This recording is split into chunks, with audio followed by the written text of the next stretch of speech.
આજની ધર્મકથા. પ્રણામ. કુબેરદત્ત. કુબેર યક્ષના કૃપાબળથી આ જગતની અંદરમાં પ્રગટ થયેલું એક સરસ મજાનું આ રત્ન. રાજાને ત્યાં એનો જન્મ થયો. રાજાની માનતા પૂરી થઈ. રાજા રાજી, પ્રજા રાજી રાજી, એકમેકના આનંદની અંદરમાં બધા સહભાગી. આ જ હતી આપણી આર્ય સંસ્કૃતિ. નેતા માટેનો પ્રેમ કેવો હોય, વડીલ માટેનો પ્રેમ એટલો બધો હોય કે વડીલનો આનંદ એ આપણું આનંદ લાગે, વડીલનું દુઃખ એ આપણું દુઃખ લાગે. આ તો હજી કદાચ આપણને ખબર છે, એટલે આપણે આવું ઈચ્છીએ કે થવું જોઈએ. પણ આ જ સિક્કાની બીજી બાજુ છે કે વડીલને પણ એ પ્રજા પોતાની લાગી હોય, પોતાના આશ્રિતો પોતાના લાગ્યા હોય, અને એ આશ્રિતોના દુઃખમાં ડબલ દુઃખી હોય, આશ્રિતોના સુખમાં ડબલ સુખી હોય, કારણ કે એ પુણ્યશાળી છે. પુણ્યશાળીના માથે જવાબદારીઓ વધારે હોય. આપણે ત્યાં હંમેશા આવી અપેક્ષા રખાય કે રાજા સારો હોવો જોઈએ. એનું કારણ જ આ છે કે એ પુણ્યશાળી છે. વડીલ ઘરના સારા હોવા જોઈએ.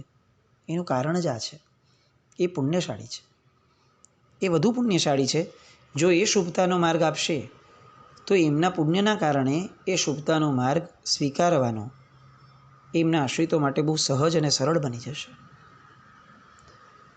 અહીંયા રાજા પણ એટલા જ પ્રજાપ્રેમી હતા, એટલે પ્રજા પણ એટલી જ રાજાપ્રેમી થઈ. અને શરૂ થયો એ બાળ રાજકુમારનો ઉછેર. રાજા રાણી, 5 ધાવ માતાઓ એની ગોદમાં ઉછળતો ઉછળતો એ કુબેરદત્ત ક્યાં પોતાના દિવસો વર્ષો પસાર કરે છે એ ખ્યાલ જ નથી આવતો. જે વ્યક્તિ એને જુએ છે એને હાથમાં લઈને રમાડવાનું મન થાય છે. જે વ્યક્તિ એને જુએ છે એને એની સંભાળ લેવાનું મન થાય છે. એવો તો પ્રિય અને એવો તે મીઠડો થતો જતો હતો કે બધાને એવું લાગતું કે આ બાળક એ અમારું પોતાનું બાળક છે. આમ ને આમ 8 વર્ષના થયા. એક કુશળ કલાગુરુને ત્યાં અભ્યાસ માટે મૂકવામાં આવ્યા. સંસ્કારો તો ઉત્તમ હતા જ. વિનય પૂર્વભવના અંતિમ સમયની અંદરમાં જે કેળવ્યો હતો એના કેટલાક નિશાનો આછા પાતળા પણ આ ભવમાં જન્મ્યા જ હતા, એટલે વિનય પણ એવો જ હતો. મેઘાશક્તિ એ પણ એટલી જ સારી હતી, એટલે એ જ બધાનો સુમેળ થયો અને કુબેરદત્તે અત્યંત ઝડપથી બધી કળાઓ, વિદ્યાઓ અને શાસ્ત્રો એ બધું જ હસ્તગત કરી લીધું. અધ્યયન આટોપાયું, યૌવનકાળ આરભાયો.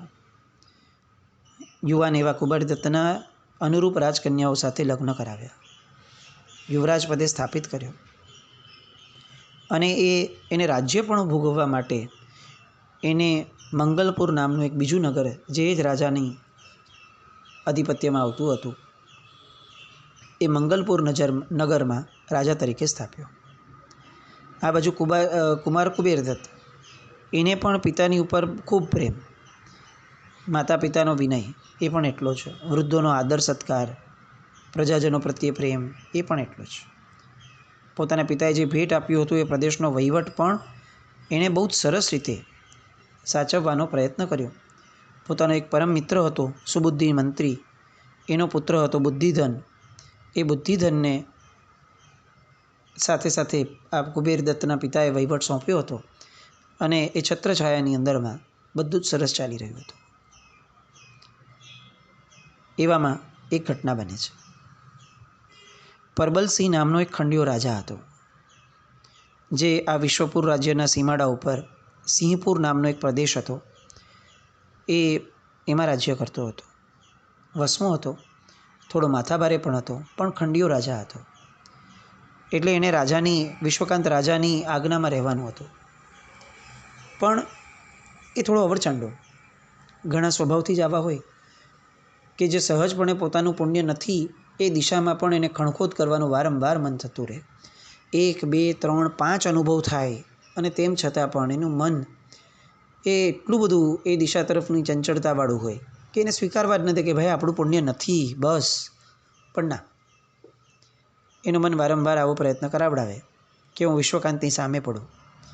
એટલે શું કરે તો કે સરહદના જે ગામો હોય એમાં છેડછાડ કરી રાખે, ત્યાંની પ્રજાનું જીવન અસ્તવ્યસ્ત કરી રાખે, કેટલીક જાનમાલની ખુવારી થાય એવું પણ કરે. એટલે સરહદના ગામો જે છે એના ગ્રામ્યજનો એ એકદમ ભયમાં જીવતા હતા. એકવાર એવું થયું કે વિશ્વકાંત રાજા પાસે પોતાની ફરિયાદ રજૂ કરવા ગયા અને આમ ઉપદ્રવથી પોતાનું જીવન બચે એ માટેની એમણે રાવ પણ નાખી. આવું થવા લાગ્યું થોડું થોડું. સમાચારો અલગ અલગ વ્યક્તિઓ પાસેથી આવવા લાગ્યા. એટલે હવે એકવાર આ રાજા જે છે વિશ્વકાંત એ એકદમ કંટાળ્યા, હવે અકળાયા. એટલે એમણે એમના પોતાના સેનાપતિ રણધવલ, એ દંડનાયક જે હતા સેનાપતિ, એને મોટા સૈન્ય સાથે સત્તા આપી અને સિંહપુર મોકલી આપ્યા કે તમે ત્યાં જાઓ અને જઈ અને એને કોઈ પણ ભોગે જીતીને લાવો અને એને બરોબર પાઠ ભણાવી અને ત્યાંના પ્રજાજનોની જે આ તકલીફ છે એ દૂર કરાવો. આ દંડનાયક ઉપર, રણધવલ ઉપર બહુ જ અતિ વિશ્વાસ હતો, કારણ કે એને અત્યાર સુધીના યુદ્ધો બહુ સરસ રીતે જીત્યા હતા. સમય થોડો વ્યતીત થવા લાગ્યો, પણ રણધવલને ત્યાંથી કોઈ સમાચાર ના આવ્યા. ન રણધવલ પાછો આવ્યો, ન એના કોઈ સમાચાર આવતા હતા. એટલે રાજા થોડા ચિંતિત હતા. થોડાક દિવસો ગયા. હવે એ ચિંતા જે છે એ વધવા લાગી, કારણ કે બહુ મોટું સૈન્ય ગયું હતું અને રાજ્યનો અતિ પરાક્રમી કહી શકાય એવો વ્યક્તિ એના નેતૃત્વમાં હતો. આટલા દિવસોની અંદરમાં તો એ જીતીને આવી જવો જોઈતો હતો. એની જગ્યાએ કોઈ પણ પ્રકારના સમાચાર નથી. એટલે મનની અંદરમાં સતત એ ચિંતા જે છે એ વધવા લાગી. અને આ વધેલી ચિંતાઓ જે છે એ ધીરે ધીરે એ વ્યાકુળતામાં પરિણમવા લાગી. અને વ્યાકુળતા આવે એટલે માણસ જે પણ કામ કરે એ કામ પર એની અસર થાય જ. આ લેવલ પણ છે ને આપણે સૂક્ષ્મ રીતે સમજવા જેવા છે. સૌથી પહેલાં વિચાર આવે, વિચાર પછી ચિંતા આવે. જો એ નબળી દિશાની છે તોની વાત છે. વિચાર પછી ચિંતા આવે, ચિંતા પછી વ્યાકુળતા આવે, વ્યાકુળતા પછી વ્યગ્રતા આવે અને વ્યગ્રતા પછી આવેશ આવે. આ બધા જ લેવલ છે ને આપણે બહુ ધ્યાન નથી આપતા, કારણ કે આપણે ઉપયોગ સાથે જીવતા જ નથી. આપણે તો જેમ જીવાય એવી રીતે જીવીએ છીએ. જેમ એક રોબોટ જીવતો હોય કે એને ચાવી ભરો અને પછી જે ફીડ થયું છે એના ઉપર એ જીવતો હોય. પણ આપણી ચૈતન્યની ધારા છે. આપણે આપણા દરેક વિચારને એકચ્યુઅલી જાણવો ને સમજવો જોઈએ. મને આ વિચાર કેમ આવ્યો, આ વિચારનું મૂળ શું છે. ભલે દેખીતી રીતે મને એવું લાગે છે કે હું આ દાન કરું, પણ મારે સમજવું જોઈએ કે આ દાનના વિચારનું મૂળ શું છે. પ્રસિદ્ધિ કે પછી ખરેખર પરાર્થકરણ. આવું દરેક ઘટનાઓમાં, બિઝનેસની અંદરમાં, રસોડાની અંદરમાં, સામાન્ય બાળક સાથેના વ્યવહારમાં, વડીલો સાથેના વ્યવહારમાં આપણે આપણી જાતને આ રીતે સૂક્ષ્મ રીતે એનાલાઇઝ કરતાં આગળ રહીએ તો આપણને આ બધા લેવલ સમજાય કે હવે આ ચિંતાના સ્તર પરથી ધીરે ધીરે વ્યાકુળતા થઈ રહી છે ભાઈ, તો એને અહીંયા અટકાવી દઈએ, નહીં તો હવે વ્યગ્રતામાં પરિણમશે. અહીંયા આ વ્યાકુળતાના લેવલ ઉપર જ્યારે મંત્રીઓ વગેરેને દેખાય એટલે તરત જ રાજાના ચિત્તને પારખ્યું બધાએ અને મંત્રીઓએ પૂછ્યું કે રાજન, મનમાં શું ચાલી રહ્યું છે. 2-4 વાર આનાકાની કર્યા પછીથી જ્યારે બોલ્યા ત્યારે કહ્યું કે મને આ ચિંતા સતાવે છે. આપણે કેટલા જાસૂસો મોકલ્યા છે, એ જાસૂસોનોય પત્તો નથી. આવું કઈ રીતે ચાલે. અને એક દિવસની સવાર બધા બેઠા હતા અને અચાનક દ્વારપાળ આવ્યો અને એકદમ ઉત્તેજિત થઈને કહેવા લાગ્યો કે મહારાજ, એક ચિત્રે હાલ રખડું લાગતો માણસ એ આવ્યો છે. એને 10 વાર ના પાડી કે તું બહાર જા, હું તને નહીં જવા દઉં રાજા પાસે, તો પણ એ વારંવાર બોલી રાખે છે કે હું રણધવલ દંડનાયકનો માણસ છું અને ખાસ સંદેશો લઈને આવ્યો છું. મેં કીધું કે એમ નહીં, એમ કેમ ભરોસો રાખવો, મને બોલ તારો સંદેશો શું છે. તો મને કહે છે કે ના, એ સંદેશો ફક્ત રાજાજીને જ આપવાનો છે. રાજન, એના દીદાર એવા છે કે એને આપની સમક્ષ લાવવા જેવો નથી. બહુ શંકાસ્પદ લાગે છે આ માણસ, પણ એ એક જીદ લઈને બેઠો છે કે મને રાજાજી પાસે જ જવા દો. હવે રાજન આપ કહો એ રીતે હું આગળ આજ્ઞા ધારણ કરું. દંડનાયક રણધવલ, આ શબ્દ સાંભળતા જ રાજાજી એકદમ ઊભા થઈ ગયા. રણધવલનો માણસ? અરે ખોટો હોય સાચો હોય જે હોય એને તરત અંદર લઈ આવો. વળતી ક્ષણે દરબારમાં એક માણસ પ્રવેશ્યો. આખી સભા જે બેઠી હતી એ આ લગર વગર માણસના દેદાર જોઈ અને એને બધાને એવું લાગ્યું કે આ દ્વારપાળ કંઈ ખોટો નહોતો, આ માણસને રાજા પાસે લવાય જ નહીં. પણ રાજાને અત્યારે એના વેશની પડી ન હતી, કારણ કે એના મનની અંદરમાં એ જેના નામ સાથે આવ્યો છે ને એ નામની કિંમત બહુ મોટી છે. આ એક જીવનો સ્વભાવ છે. જ્યાં સુધી એની પાસે કોઈ લક્ષ્ય નથી ને ત્યાં સુધી એને બધી જ બાહ્ય વસ્તુઓ અસર કરશે. એના કપડાં, એની વાતો, એના દેદારો, સામાન્ય પંચાતો, ચોવટ, આ બધું જ અસર કરશે. પણ જેવું એની પાસે કોઈ લક્ષ્ય બંધાય છે પછી આમાંની એક પણ વસ્તુ અનુકૂળ ન હોય તો પણ એને કોઈ જ ફરક નથી પડતો, કારણ કે એની માટે એના લક્ષ્યની કિંમત આ બધા કરતાં ઘણી ચડિયાતી છે. બહુ સામાન્યથી પ્રશ્ન કરવા જેવું થાય મન કે આપણે જ્યારે જીનાલય જઈએ છીએ, આપણે જ્યારે જીનવાણી સાંભળવા જઈએ છીએ, ત્યારની આપણી સ્થિતિ આ વિશ્વકાંત રાજા જેવી હોય છે ને એ ચકાસવા જેવું છે.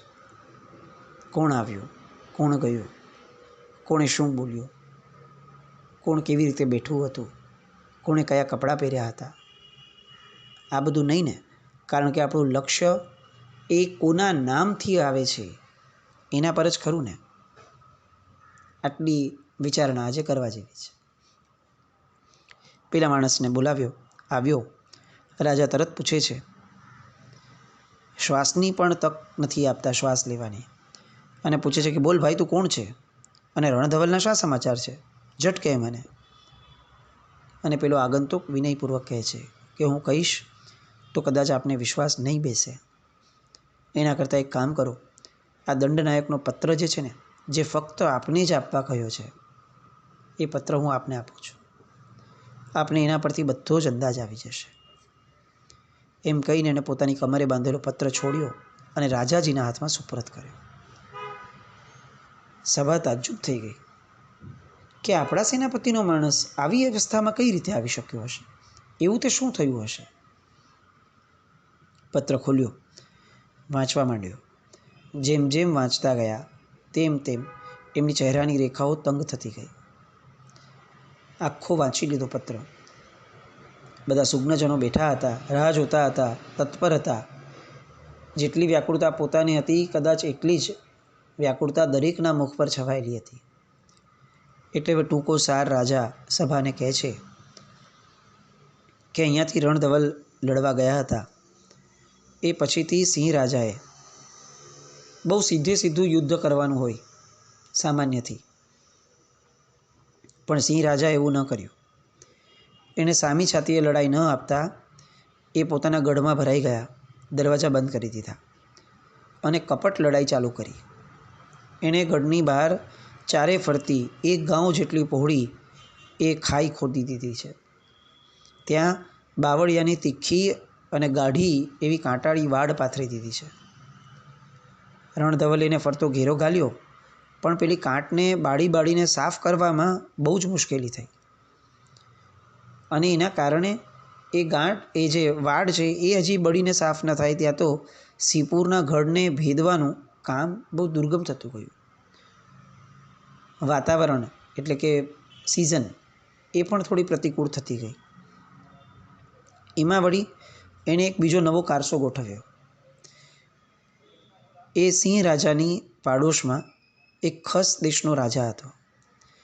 એ ખસ દેશના રાજાને એને ચડાવ્યો કે જો આજે મારી ઉપર જે હુમલો થઈ રહ્યો છે એમાં હું તો હારી જઈશ, મારી તો શક્તિ નથી, એટલે મને આ લોકો જીતી લેશે. જેવા આ લોકો મને જીતી લેશે એટલે તરત જ સીધા અહીંથી તારા પ્રદેશ ઉપર આવીને ચડાઈ કરશે, તો તારું રાજ્ય ખલાસ થઈ જશે, તું નાશ પામીશ, તારી પ્રજા એ કણિયા કણિયા માટે મોહતાજ થઈ અને છેવટે બહુ ક્રૂર રીતે આ લોકો એને મારી નાખશે. પેલો રાજા જે છે કચ્છ દેશનો, એ એની વાતમાં આવી ગયો. પૂછે છે શું કરવાનું તમારે? તો કે તું મારી સાથે આવ, આપણે બે ભેગા થઈએ ને આ દુશ્મનો ઘોડો લાડવો કરી નાખીએ. ઓલાને આગળ એ વાત ઉતરી ગઈ.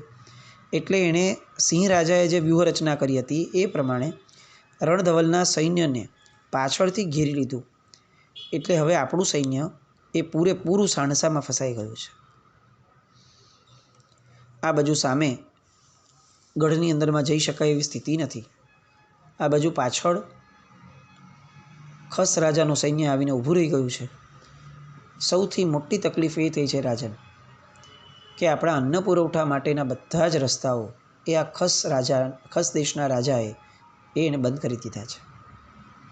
હવે બીજા બધા વગર ચાલે એમ હતું, પણ આવડું મોટું આપણું સૈન્ય અન્ન પુરવઠા વગર કઈ રીતે ચાલે?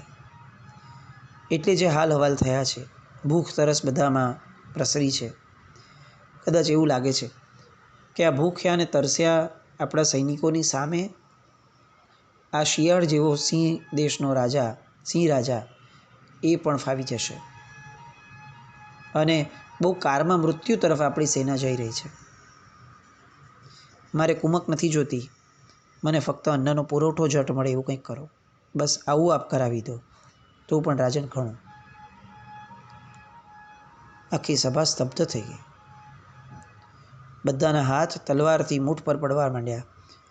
યા તો અમે મરીએ યા તો એ રાજાને મારીએ એવો ભાવ સૌના ચહેરા પર ઉપસવા લાગ્યો. પણ બધાની નજર રાજા પર હતી. અંતિમ નિર્ણય તો રાજા લેશે. અને વિશ્વકાંતે આવનારા સંદેશવાહકને બીજી કેટલીક પૂછપરછ કરી દીધી અને ત્વરિત નિર્ણય જાહેર કર્યો કે આજે જ હું રણધવલની વહારે જવા માગું છું. સામંતો, યોદ્ધાઓ, સૈનિકો સજ્જ થાઓ, આપણે ત્વરાએ નીકળવાનું છે. બધાના ઉત્સાહ, આવેગ એ બધા ચરમસીમા પર પહોંચ્યા, થનગની ઉઠ્યા. કુમાર કુબેરદત્ત પણ એ સભામાં ઉપસ્થિત હતા. એ બધું જ જોઈ રાખતા હતા, સમજી રાખતા હતા. ક્યાંય કોઈ જગ્યાએ પોતે મોટા થઈને હું રાજાનો દીકરો છું એવું જતાવવા પ્રયત્ન નહોતા કરતા, કારણ કે એમનો સ્વભાવ જ ન હતો. નાનપણથી પોતે એટલા બધા ધર્માચાર્યો પાસે, જિનાલયોમાં પંડિતજીઓ વગેરે પાસે પોતે એટલા બધા ગયા છે કે વિનય, સુજ્ઞતપણું, સ્થૈર્યપણું, સ્થિતપ્રજ્ઞપણું એ બહુ સાહજિક રીતે એમનામાં પ્રગટ્યું છે. એટલે અત્યાર સુધી તો બધું જ એને સાંભળ્યું, પણ પછી અચાનક યુદ્ધે ચડવાની વાત જ્યારે રાજાના મુખે સાંભળી ત્યારે ઊભા થયા. રાજાજીની પાસે પહોંચ્યા, હાથ જોડી અને વિનયવંત મસ્તકથી બોલ્યા કે પિતાજી, આપે જાતે આવો શ્રમ લેવાની કોઈ જ જરૂર નથી. આપ મને આજ્ઞા ફરમાવો. આપના વતી હું ત્યાં જઈશ, હું રણધવલની સહાયતા કરીશ. આપણે બેઠા બેઠા લહેર કરીએ અને આપણું સૈન્ય આવી રીતે રણ પર જાય અને ત્યાં દુઃખી થાય, એ કઈ રીતે ચાલે? એ જેમ આપણા સૌના હૃદયમાં બેઠું છે, એમ યુવાન દીકરો એ રાજ્યમાં બેઠો બેઠો લહેર કરતો હોય અને એનો પિતા યુદ્ધમાં જાય, એ મારાથી કઈ રીતે સહન થાય? પિતાજી, કૃપા કરો અને મને અનુમતિ આપો. રાજાને બહુ વહાલ હતું પોતાના દીકરા પર, પણ એટલો જ એને વિશ્વાસ પણ હતો કે આ કુમારની ક્ષમતા, નિપુણતા એ બધા માટે કોઈ શંકા રાખવા જેવું નથી જ. એટલે એણે તત્ક્ષણ કુમારને અનુમતિ આપી અને વળતા દિવસની વહેલી સવારે કુબેરદત્તના નેતૃત્વ સાથે સેના ચાલી નીકળી. કુબેરદત્ત એ બુદ્ધિથી પણ વિચારનારો માણસ છે. એક એવો જીવ છે કે જે જીવ પૂર્વભવની અંદરમાં ઘણી બધી પ્રજ્ઞાના કારણે જ પરિવર્તન પામ્યા છે. એટલે એની પ્રજ્ઞા એ બહુ પવિત્ર થયેલી છે. ચોક્કસપણે રાજ્યના કર્તવ્ય રૂપે અહીંયા યુદ્ધમાં જવું એ આવશ્યક જ હતું, પણ યુદ્ધની ઘણી નીતિઓ હોય છે અને બધી જ નીતિઓ એ જ વ્યક્તિ વિચારી શકે છે કે જે યુદ્ધ પહેલાં પોતાના મનને તટસ્થ ભાવથી પોતાની બુદ્ધિ સાથે તાલમેલ મેળવવા દે. આવેશમાં આવી જાય અને બસ ઘોડો લાડવો કરી નાખો, ગમે તેમ કરીને તૂટી પડો, આવો આવેશ જેનામાં છે, આવી ઉત્તેજના જેના મનમાં છવાઈ ગઈ છે, એની બુદ્ધિ એ ક્યારેય પણ વિચારી નથી શકતી. પણ કુબેર દત્ત એ બુદ્ધિને જીવંત રાખનાર વ્યક્તિ હતા, સ્થિત પ્રજ્ઞ હતા. હવે જ્યારે પોતાને નેતૃત્વ મળ્યું છે તો પોતાની કંઈક વિચારધારા ચલાવવાનું એમને મન થાય છે. એ કઈ વિચારધારાથી હવે લડવા જાય છે? ભગવાનનો જીવ જ્યારે લડે પૂર્વભાવમાં ભલે, પણ તો પણ એ કેવા દરજ્જાથી લડે, એ વાતો સાંભળવા આવતીકાલે ફરીથી મળીએ. જીનાજ્ઞા કંઈ પણ બોલાવ્યું હોય તો મિચ્છામિ દુક્કડમ. જૈનમ જયતિ શાસન.